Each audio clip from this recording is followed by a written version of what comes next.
Fala aí, pessoal, tudo bem com vocês? Eu sou o Emerson, professor de física, e vamos juntos resolver a questão de número 17, que era a primeira questão da avaliação da prova da UFO de 2023. Vem comigo, olha só. A questão começa falando o seguinte: o astrônomo norte-americano Edwin Hubble analisou o espectro eletromagnético.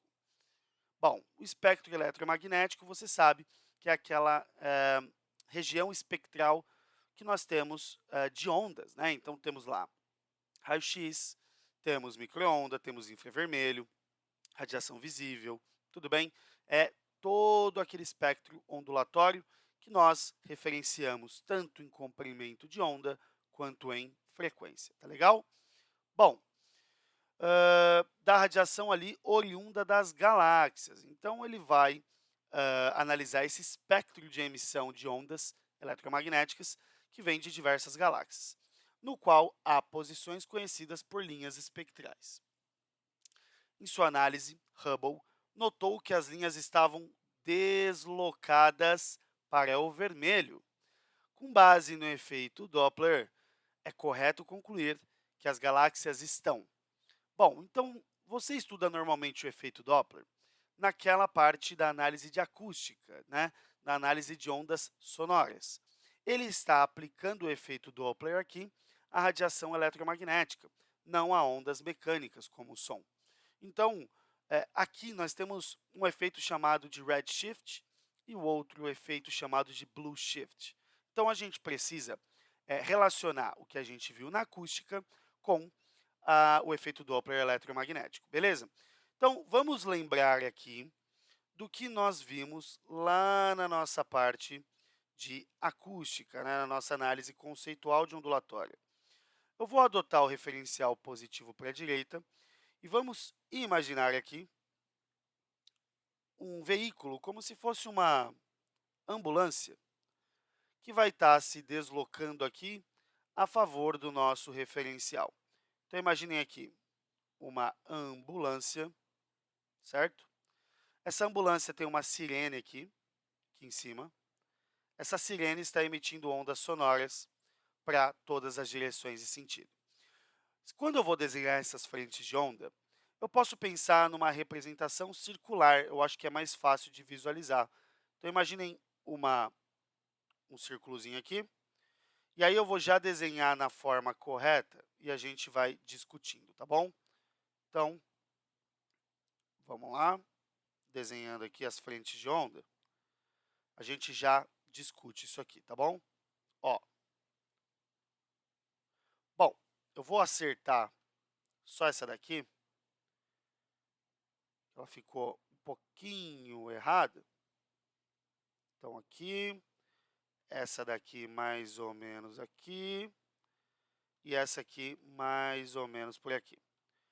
Bom, o que nós podemos perceber quando nós temos um movimento relativo tanto do emissor quanto da onda em si? Conforme o veículo se desloca, né, emitindo ondas, esse veículo ele está deformando as frentes de onda. Se a gente for dar um zoom aqui, ó, eu percebo que a distância entre as ondas sonoras emitidas aqui, ó, elas são distâncias pequenininhas. Vamos lembrar que essas distâncias correspondem ao comprimento de onda. Então, se imaginarmos um observador posicionado à frente dessa situação aqui, vamos puxar isso aqui um pouco mais para cá.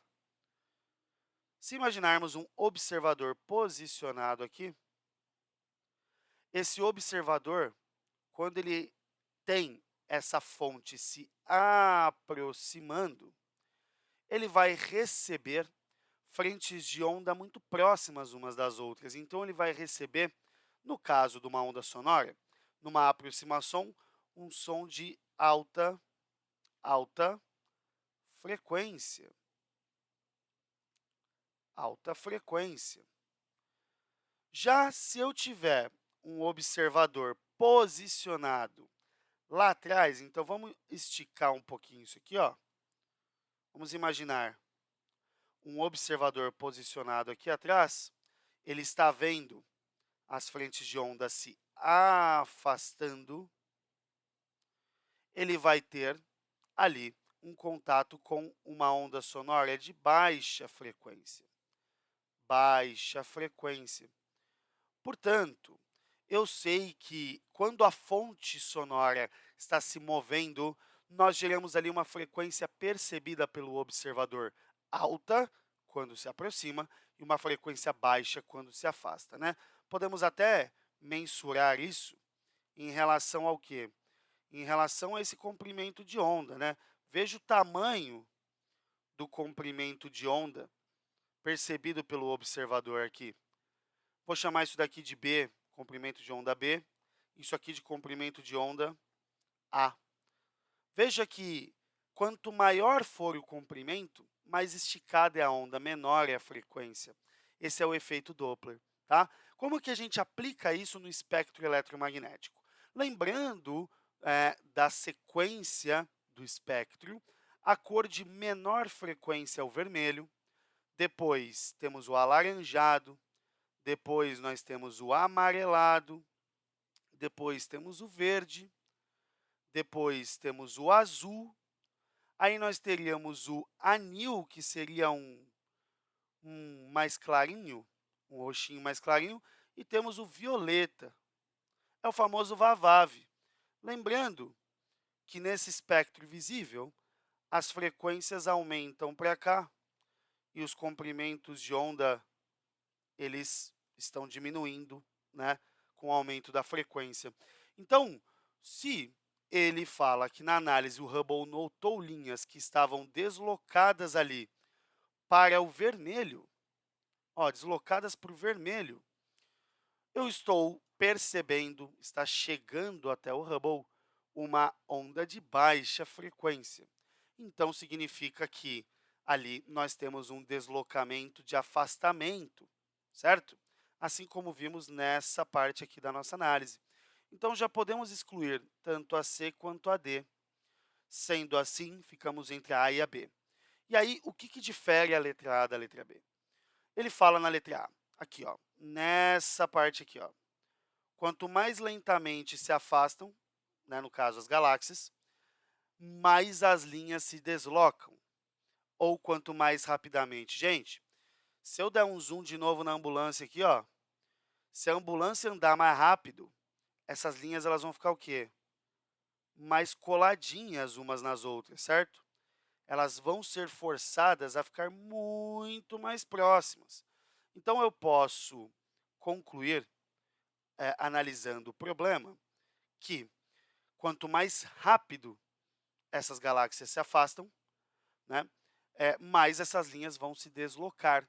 Mais eu vou ter uma compressão quando a galáxia estiver se aproximando do observador, essa luz emitida pela galáxia, e essa luz emitida pela galáxia se afastando mais rapidamente, eu verei uma tendência maior para o vermelho. Portanto, a alternativa correta do problema, letra B de bola, uma questão de efeito Doppler eletromagnético, o redshift e o blueshift. Fechado? Então, galera, muito obrigado pela atenção de vocês e a gente se vê na próxima resolução.